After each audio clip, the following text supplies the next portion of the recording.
اعوذ باللہ من الشیطان الرجیم،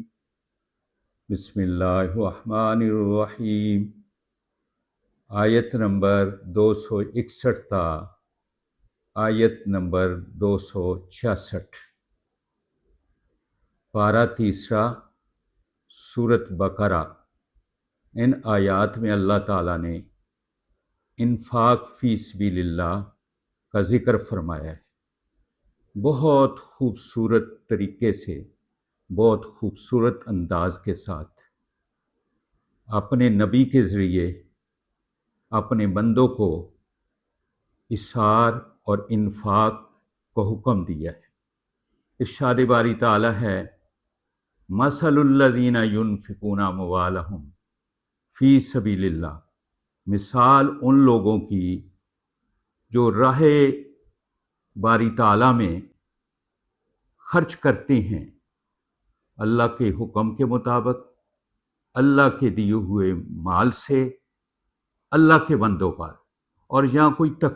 تخصیص نہیں ہے یا عموم ہے۔ اپنے بچوں پر خرچ کرو، اقربا پر خرچ کرو، محتاجوں پر خرچ کرو، بیواؤں پر خرچ کرو، فقراء اور مساکینوں پر خرچ کرو، مسلمانوں پر خرچ کرو، غیر مسلموں پر خرچ کرو، فلاح و بہبود کے کاموں پر خرچ کرو۔ جو بھی کام ایسا نظر آئے جس میں اللہ راضی ہو،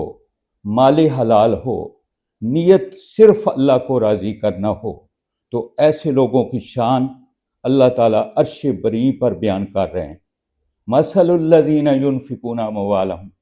فی سبیل اللہ کمثل حبۃ انبتت سبع سنابل، ان کی مثال اس دانے کی سی ہے جو 7 بالیاں نکالتا ہے اور ہر بالی میں 100 دانہ ہوتا ہے۔ کمثل حبۃ انبتت سبع سنابل، اس طرح اللہ تعالیٰ کئی گنا 1 روپیہ کے بدلے میں کئی گنا اس کو دنیا میں بھی دیتا ہے، اور آخرت میں اس کو اللہ تعالیٰ اپنے بے حساب انعام دیتا ہے۔ واللہ یضاعف لمن یشاء، اللہ تعالیٰ کئی گنا بڑھا چڑھا کر دیتا ہے۔ واللہ واسع علیم، وہ وسعت والا ہے، وہ کشادگی والا ہے، وہ علم والا ہے۔ الذین ینفقون اموالہم فی سبیل اللہ ثم لا یتبعون ما انفقوا منا ولا ذلہ اجرہم عند ربہم ولا خوف علیہم ولا ہم یحزنون۔ جو لوگ راہ خدا میں خرچ کرتے ہیں، اللہ کے بندوں پر خرچ کرتے ہیں، اللہ کی مخلوق پر خرچ کرتے ہیں، کہیں ان کو میڈیسن لے کر دے رہے ہیں، کہیں غریب بچوں کو کپڑے لے کر دے رہے ہیں، کہیں بیواؤں کے اخراجات پورے کر رہے ہیں، کہیں وہ بچیاں جو شادی بیاہ کے اخراجات سے پریشان ہیں ان پر خرچ کرتے ہیں، جو تعلیم کے لیے خرچ کرتے ہیں، جو میڈیسن کے لیے خرچ کرتے ہیں، اور خرچ کرتے وقت اس کے بعد نہ کسی پر احسان کرتے ہیں، نہ کسی کو ایذا دیتے ہیں۔ لہم اجرہم عند ربہم ولا خوف علیہم ولا ہم یحزنون۔ سبحان اللہ، ان کے لیے کتنا بڑا اجر ہے اللہ کے ہاں۔ ہم ان اجر کو مد نظر رکھ کے اللہ کو راضی کرنے کے لیے اللہ کے دیے ہوئے مال سے خرچ کریں تو اللہ تعالیٰ فرما رہے ہیں لہم اجرہم عند ربہم ولا خوف علیہم ولا ہم یحزنون۔ ان کے ہاں، اللہ کے ہاں اتنا بڑا اجر ہے کہ محشر میں نہ ان کے لیے غم ہوگا، نہ وہ کہیں کسی خوف میں مبتلا ہوں گے۔ قول معروف و مغفرۃ خیر من صدقۃ یتبعها اذی واللہ غنی حلیم۔ جب انفاق فی سبیل اللہ ہو رہا ہو، اللہ کے دیے ہوئے مال سے، مال حلال سے اللہ کو راضی کرنے کے لیے اللہ کے حکم کے مطابق اللہ کے بندوں پر خرچ کر رہے ہوں، تو ایسے بھی بعض دفعہ مرحلے آ جاتے ہیں، ایسے بھی سین آ جاتے ہیں کہ وہ جس پر آپ خیرات کر رہے ہیں وہ آپ کو برا بھلا کہتا رہا ہے، آپ کا اس نے دل دکھایا ہے، یا جس وقت آپ خیرات کر رہے ہیں اس وقت اس نے دل دکھا دیا ہے یا اس نے آپ کو کوئی تکلیف دے دی ہے، تو آپ اس کے لیے تو نہیں نا خرچ کر رہے، آپ تو اللہ کو راضی کرنے کے لیے خرچ کر رہے ہیں۔ اس لیے حکم ہوتا ہے قول معروف، نرم بات کرو، ومغفرتن، جو ان کی طرف سے دل آزاری ہو جائے اس کو معاف کر دو۔ قول معروف ومغفرتن خیر من صدقۃ یتبعها اذی واللہ غنی حلیم۔ یہ اس صدقہ سے، اس خیرات سے، اس نیکی سے، اس رفع عامہ کے کام سے، اس فلاح و بہبود پر خرچ کرنے سے بہتر ہے جس کے بعد کوئی تکلیف دی جائے یا کوئی احسان جتلایا جائے یا کوئی انسانیت کی تذلیل کی جائے۔ انسانیت کی جس خیرات میں تذلیل ہو رہی ہو، جس میں اس کی غربت کا مذاق اڑایا جا رہا ہو، جس سے اس کو ڈی گریڈ کر کے اپنے آپ کو اپ گریڈ کیا جا رہا ہو، تو ایسی خیرات کو اللہ ناپسند کرتے ہیں۔ پاک نبی نے فرمایا ہے کہ حشر والے دن جنہوں نے خیرات کرتے وقت غربت کا مذاق اڑایا، جیسا کہ آج کل بڑے اور خیرات کرنے والے لوگ بعض دفعہ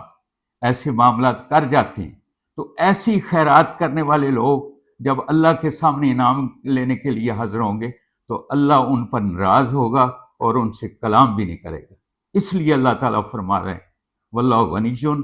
اللہ بے پرواہ ہے، حلیم بردبار ہے، تمہارے گناہوں پر برداشت کر رہا ہے اور تمہیں ایک منٹ کے لیے غریب کو برداشت نہیں کر رہے۔ ارشاد باری تعالیٰ ہے یا ایھا الذین آمنوا لا تبطلوا صدقاتکم بالمن والعذاب، اے ایمان والو اپنے صدقات کو، خیرات کو، انفاق فی سبیل اللہ کو، اللہ کے بندوں پر خرچ کرنے والے بڑا عالی شان، عالی مرتبت کام کو تباہ نہ کرو۔ لا تبطلوا صدقاتکم، کس شرط سے تباہ کرنا ہے؟ بالمن والعذاب، احسان کر کے اور تکلیف دے کے۔ اس طرح کا کام منافقوں کا کام ہے۔ اللہ تعالیٰ فرما رہے کالذی ينفق مالہ رئاء الناس، ایسے تو مال وہ لوگ خرچ کرتے ہیں جو لوگوں سے واہ واہ بلے بلے لینا چاہتے، لوگوں سے داد لینا چاہتے، لوگوں سے شاباش لینا چاہتے، اور ان کی مثال اللہ تعالیٰ فرما رہے ہیں کالذی ينفق مالہ رئاء الناس ولا یؤمن باللہ والیوم الآخر، وہ اللہ پر بھی ایمان نہیں رکھتے۔ کتنی بڑی، یا وہ صدقہ جو احسان کر کے اور تکلیف دے کے ضائع کر رہے ہیں، ان کے لیے کتنی بڑی شرمناک دھمکی ہے کہ وہ تو منافق تو ایسے ہیں کہ ان کا اللہ پر بھی ایمان نہیں اور آخرت پر ایمان نہیں۔ ان کی مثال اللہ تعالیٰ نے ایسی سمجھائی کہ جیسے ایک چٹیل پتھر ہو، اس پر مٹی پڑی ہو اور اس پر دانہ کاشت کیا جائے، اوپر سے بارش آ جائے تو پھر فترکہ صلدا، وہ بالکل صاف ہو جائے اور وہاں نہ مٹی رہے نہ دانہ رہے، تو پھر وہاں کھیتی کیسے ہوگی؟ تو اسی طرح ایسی خیرات اللہ تعالیٰ فرماتے ہیں سب محنتیں ضائع، سب پیسہ ضائع، چونکہ اس نے دکھلاوے کے لیے کیا ہے اور اللہ کے بندوں کو پریشان کرنے کے لیے اور احسان کرنے کے لیے کیا ہے۔ تو اللہ تعالیٰ فرما رہے ہیں اس طرح کی حرکتیں کافروں کی ہوتی ہیں۔ واللہ لا یہدی القوم الکافرین، اللہ تعالیٰ قوم کافر کو راہ حق نہیں دکھاتا ہے۔ وَمَثَلُ الَّذِينَ يُنْفِقُونَ أَمْوَالَهُمْ ابْتِغَاءَ مَرْضَاتِ اللَّهِ،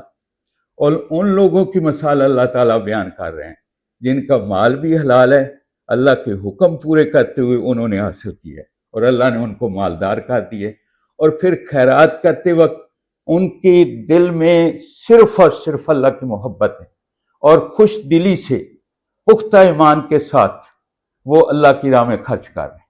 تو ان کی مثال اس باغ کی سی اللہ نے دی ہے جو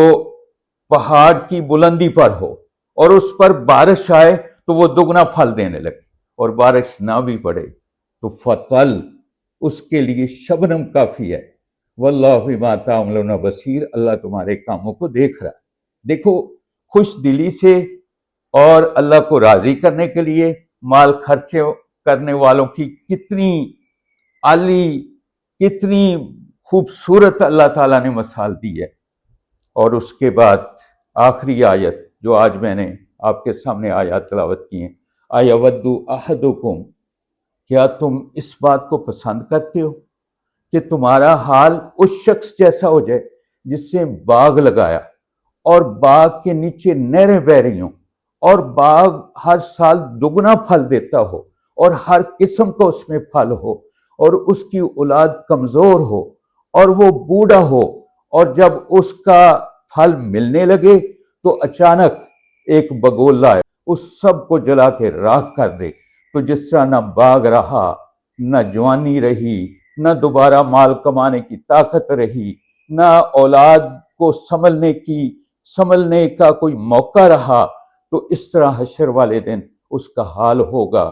جس کا مال بھی حرام ہوگا، خیرات کرتے وقت لوگوں کو راضی کرنے کی نیت ہوگی اور خیرات کرتے وقت احسان